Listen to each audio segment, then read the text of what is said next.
মনে করি পরিষ্কার বক্তব্য, গণভোটের প্রতি সমর্থন না জানিয়ে জুলাই সনদকে যদি আজকে ইগনোর করা হয় তাহলে আমাদেরকে কিন্তু আবার সেই গুম খুনের আয়নাঘরের দিকে আমাদেরকে ধাবিত করা হবে। আমি মনে করি গণভোটের বিরোধিতা করার অর্থ হচ্ছে আমরা আয়নাঘরকে সমর্থন করতে চাই। গণভোটের বিরোধিতা করা মানে হচ্ছে 70% মানুষকে আমরা অন্যায্যভাবে তাদেরকে আবার ধিক্কার জানাতে চাই। আমি এখানে স্পষ্ট বলতে চাই, আপনারা যেমন 51% সমর্থন নিয়েছেন, 70% প্রায় জনগণ কিন্তু গণবিপ্লবের গণভোটের পক্ষে তারা রায় দিয়েছে।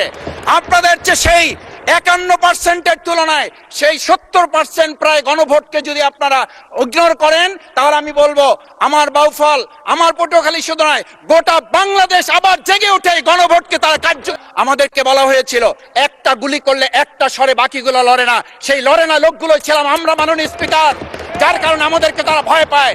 আমরা এখন বর্তমান সময় ভিডিও দেখতে পাই যে শেখ হাসিনা বাইরে থেকে বলেছিল আমরা এই দলকে ভোট দিতে বললাম আর সেই দল আমাদের সাথে আবার বিশ্বাসঘাতকতা করেছে। আমরা সেই শেখ হাসিনার বক্তব্য শোনার পর আমরা কাউকে আজকে এখানে বলতে শুনে নাই শেখ হাসিনার ওই বক্তব্য সঠিক নয়। এই মানুষ প্রতারিত হয়েছে, বেইমানি করা হয়েছে।